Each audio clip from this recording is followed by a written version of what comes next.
So this is a kind of overdue video. I've been meaning to make this video for probably like 2 months now.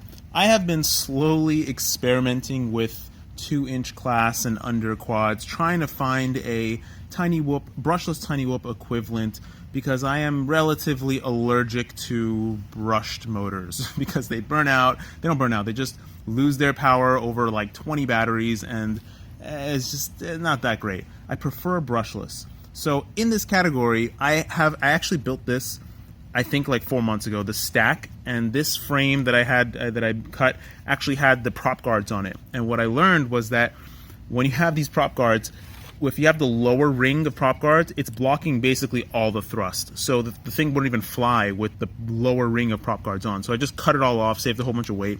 And 2-inch quads are special because they have the ability to fly similar to 3-inch, but with even improved agility because they're so much smaller and so much lighter. So this quad that I've built has a dry weight of about 55 grams or something, and you put a 2S battery on it that's 25 grams for an all weight around 70 something. And it's okay.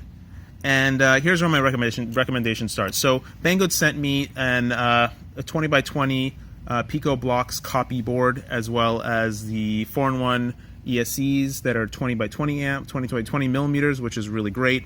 And they also sent me this thing, which I also requested of them, and they were so nice to send it to me. And this thing, I've kind of ripped it apart and used it for spare parts for various other things. I was never able to get this thing to fly. As you can see, it has all the components built into one board.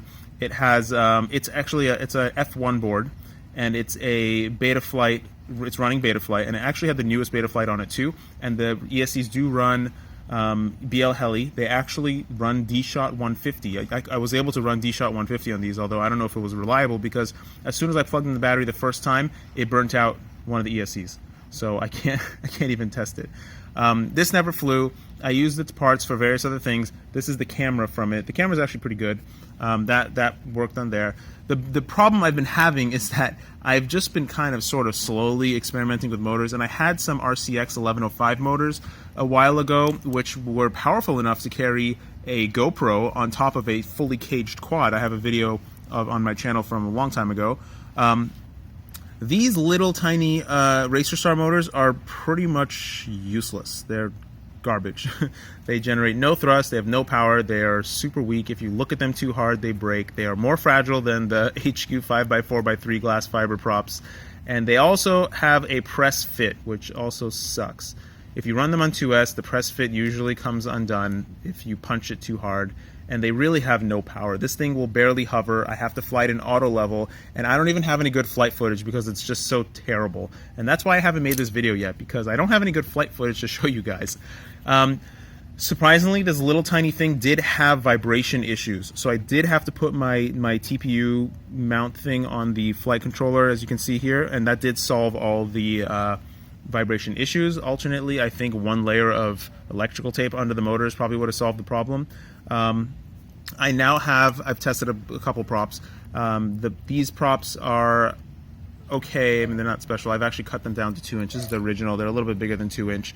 They're nothing special. I used to run these props on my 1105 RCX motors. This is actually the Racer Star copy of the Furious prop, and this is I think it's the best prop right now, although I have not tested this prop that Furious sent me yesterday, and I feel ashamed because I literally have nothing to run it on. Anyways, it looks like a really good prop. I have no idea what the pitch or measurements are, but these little winglet tips make me feel like it will be kind of efficient, and it'll also make a lot of power because it's bullnose at the same time. This prop, the 2030 from DYS, I did not like it. It generated no thrust, although I was putting it on these little tiny 1103 motors, which are useless. So I think if you put it on a bigger motor, it will actually be okay. I don't know if it'll be great. It is the heaviest prop of the bunch, but in this kind of size class, I don't think the weight actually matters so much.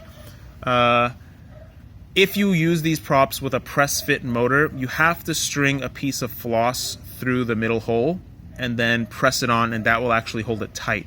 Somebody from Facebook that was very, very rude proceeded to tell me to do that, even when I put a post that said that these props are really bad because they don't generate any thrust. And he pretty much acted like Chad Nowak and just told everybody that they're idiots and they're stupid. Please don't bully on Facebook or any kind of online forum or anything. It's just rude, and it really makes the other person feel bad. Sometimes I read Chad Nowak's posts and I literally feel ashamed. I feel like I have been scolded. I do not appreciate that, and I don't think we want that anywhere near our sport or our hobby or anything. Anyways, this is the thing from GearBest, which is whatever. It never flew because I can't bind anything to it. And basically, I'm just here to tell you that this size class exists, and this is probably one of the better cameras. This is a 200 milliwatt camera. It weighs about 4.5 grams. What you do have to do if you do get this camera is that you have to actually unsolder the antenna, because it comes with a clover antenna attached, and solder on your own antenna, because in the first flight I crashed and the antenna tab cracked off the board, so the VTX on this is useless now. Don't let that happen to you. Unsolder that antenna, put something on, and just like string it pointing straight back, which will greatly improve the durability of your camera. The goal of this class is to stay very, very light. I don't think 3S has a place in this class. I do believe that the Emax motor that's coming out, not Emax motor, the Emax Nighthawk, Baby Hawk thing that's coming out is going to be freaking awesome, and it does run 4S, although on that size, it's running as far as I know, it's running 2.3 inch props that have been specially tailored to the motors that they are putting on there. And in that size, I think 4S is fine, 3S is also fine. That is not a light craft, but it's $100, and I think it's gonna generally become its own class because it's so cheap and awesome. And I know that it flies really well because I've seen Brandon and other people flying it, and it's freaking amazing. So I'm definitely gonna get a couple of those.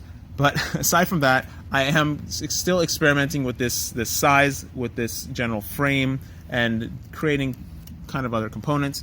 GearBest also sent me this all-in-one kind of unit, which is okay, except it kind of looks really fragile, and I haven't even turned it on, and the solder joints look really, really fragile. I kind of don't even want to put it on a build because I think it's just going to break in the first crash. Also, don't use hot glue to mount your VTX because it will just melt and it'll fall off. So, yep, 2-inch. Sorry, this video is kind of lame, but it's coming. It's coming soon, I hope. I'll have something better.